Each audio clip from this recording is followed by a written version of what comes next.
I already said something about sourcing. It's not peat block, Koya, etc.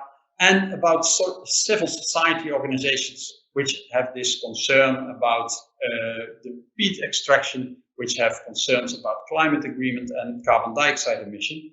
And at the end, what's going on is the supply chain.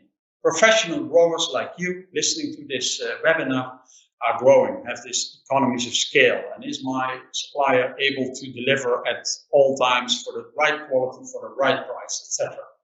And so every growing media supplier is dependable on less clients. It's a kind of 20-80% rule. And the competitiveness, of course, in the industry with some large players will continue. And it, as we think as a bank, will lead to some consolidation, a further going consolidation. But let me give the last, let's say, information slide of my presentation, which is the expected use of growing media. And this is an expectation of some scientists, and it will be published in Acta Horticultura.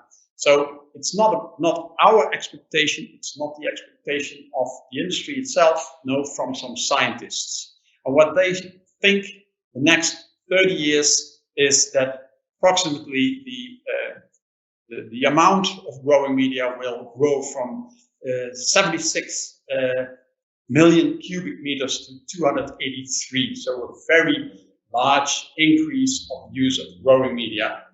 And on the right side, you see the expectations for the different products. And you see that the peat part of your growing media, the peat part will decrease, but let's say the absolute number will still double.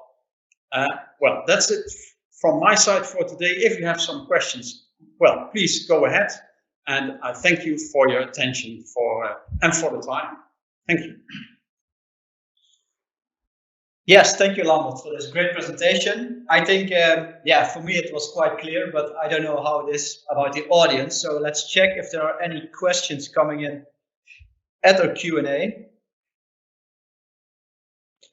Let me check. Yes. Yeah, I think that's a good question for you. And maybe Guido would like to join us also, because I think he has also a lot of inside info. So I'm like now in the middle of you two guys. or you can go here. Yeah, that might be better. Yeah, I think this question is good for Lambert. How do you see the future of growing media? Well, in general, I see a prosperous future because a lot of growing is going out of the soil. Yeah. So you need some growing media.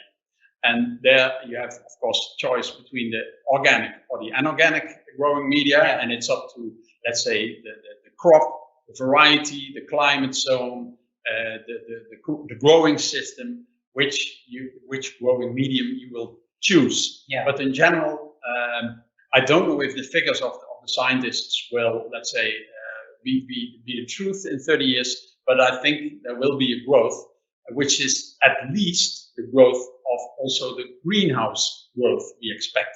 So we think low-tech, high-tech greenhouses will grow with, let's say, 5% or more, yeah. And that will be also something like the growth for good growing media. If you invest in such a capital-intensive growing system, you need a good growing media. Yeah. So that's clear. Maybe you have something to add. Yeah, I think that Lambert also in his presentation mentioned that there really will be an increase of some of the need of growing media. And what Lambert also mentioned is what then exactly will be the recipe, or at least also the need of the different kinds of raw materials, or newcomers on that market. Even also, I think there's a strong demand for organic fertilization instead of mineral. Even also in other biological solutions to finally find a better balance in the soil is growing. Yeah. That will definitely will be a strong development for the coming future. Yes. Thank you, Guido. There's another question from John. Urbanization and population growth plays an important role in future horticulture. How do you see that it impacts a growing business in the US? And the growing itself, and not the growing media business, so the growing itself. Well, logistics will be a part of your supply chain. So you have to look for your site. Are you building in Ohio, so close to, let's say, Chicago or Indianapolis? Or are you going to the Atlantic or to the other to the Pacific coasts? Where do you think your future customers will buy your vegetables? Yeah. And so what's the advantage of being, let's say, close to the city on one hand, or on the other hand, what's the disadvantage of being close to it? So it's about land prices, it's about labor availability, etc. Where do you want to be? And well, it's the discussion which is maybe the same for vertical farming, which is usually inside the metropolitan areas, where the high-tech greenhouses close to the metropolitan areas. And I would say my calculated guess would be that horticulture greenhouses are close to metropolitan areas. Okay, that's clear. Looking at the time, I think this is the last question we can do. I think this one is for Guido. What do you think will fierce competition in the market lead to consolidation also here in the US and the United States? So how will the competition within the US? I believe as in many areas of the world there is a competition, but I believe that it's playing on a high level, and that's I believe at least quality will always survive, and we aim also for a high quality and a safe product. So I believe if you look into that, and that's for us, but also for our customers, if you're not aiming for that, and of course this price competition on low cost price, that's something that's also driven by our industries. But mainly it's all about safe and high quality food or plants or whatever you grow or berries. And if you support that and you can do that in a sufficient way, you will survive. But you need to achieve this with the right partners, and I believe the partners, they will find this. They will looking for each other. And they will find each other also to develop in this way.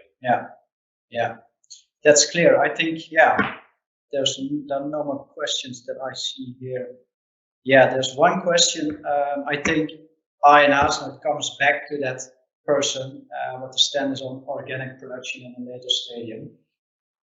So I think we have come to an end of this event. We would like to meet you all in person in the near future when everything's back to normal again. But we're not completely done, because we have our own stage at the virtual Cultivate 20 event, where we have a booth in the main exhibition hall and in the new product zone. So if you want to engage with us more, please visit us there. Our representatives are there and happy to help you with all your questions you still have, or you want to have some inquiries. Don't hesitate and ask them in the chat. Further, I would like to thank you for joining us. It was a pleasure for us to launch in a digital way for the first time for us. So everything's new, but I think it went quite well. I hope you enjoyed it too. I wish you a pleasant day. Stay safe, and I would like to say something at last. Growing Dutch is ultimately about a fair deal. Stay safe, and thank you very much. Bye. They use slides.